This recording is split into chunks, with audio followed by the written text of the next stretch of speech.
Is taking 2017 by storm, and really it's been quite a phenomenon for the last couple of years. And an Aussie-based company riding the wave in exciting tech developments. Xped is a platform allowing even the least tech-savvy to connect, monitor, and indeed control devices and appliances found in our everyday lives.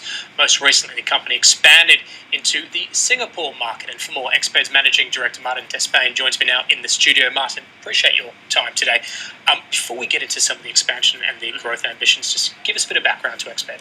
Sure. So Xped, as you said, is an IoT platform or an Internet of Things platform solution provider. And when you think about the Internet of Things, you can make money in three spaces. You can make money with devices, you can make money with data, or you need to make money with the infrastructure perspective. And as we work through Xped and what we want to do with our strategy, well, unless you're building platforms in China or you're building platforms out of Taipei, you're not going to make money in the device space.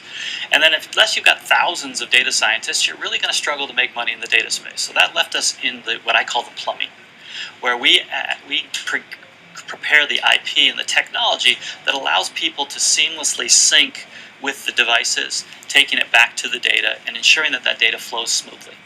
And I suppose, how widespread is the connectivity? Because we hear from a lot of the large tech companies, say Samsung, for example, talk about open platforms, being able to connect everything. Is that where you guys fit in?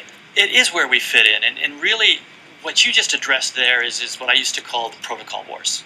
Who's going to win the protocol wars, right? Is it going to be Amazon and what they're doing, as you mentioned earlier, with the Echo, or is it going to be Google and their home space, or Tencent out of China is doing a phenomenal job with that as well. The approach that we're taking is while they tend to say that they're open platforms, they're open as long as the data all flows to them. Okay, our approach is we want to be a horizontal instead of a vertical directed platform, so that the data now is accessible. First of all, it's owned by the people that are actually using the devices. It's not owned by us, right? And we think that's a critical point about data.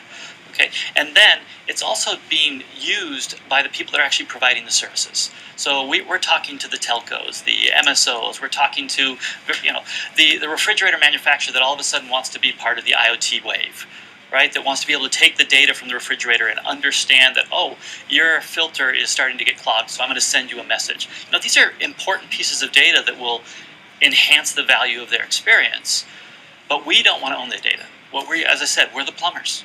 We just want to connect the people and the devices to the data. And how is that connectivity coming? You can get randomly, you can get a light bulb, and you can get a lock or an air conditioning unit that you can use via your smartphone. Are we getting to that sort of, that idealistic smart home where you are quite literally just about everything in there you're able to actually control? We are probably in the next 2 to 3 years in the space that you described. But actually, I think that's selling it short. Because if you think about what you described is we can do that today, and in the next 2 to 3 years, most people will have it, where you've got a light bulb and you've got your thermostat and you've got all these other devices in your home.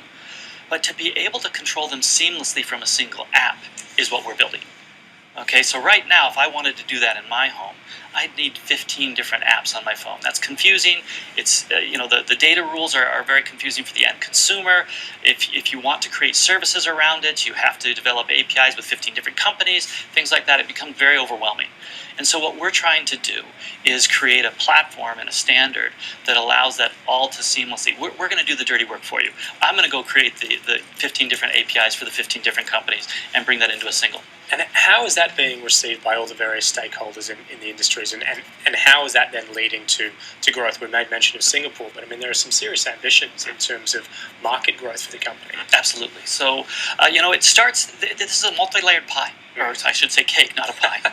Sorry about that. It's a multi-layered cake in the sense of, so we've got engagements right now with the major silicon vendors because we need to have some of our software running in their chips. Yep.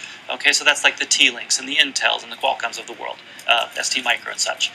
But then moving up the chain, you also need to start engaging with the OEMs, so the people that are actually building the devices that the end consumer is going to be buying, and you need to be working with the service providers who are going to be creating the additional services.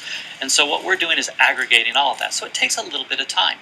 But as we go out and approach the market, and I've been on the road quite a bit over the last quarter or so, it's been very well received because people recognize that we're doing the work that no one else really wants to do.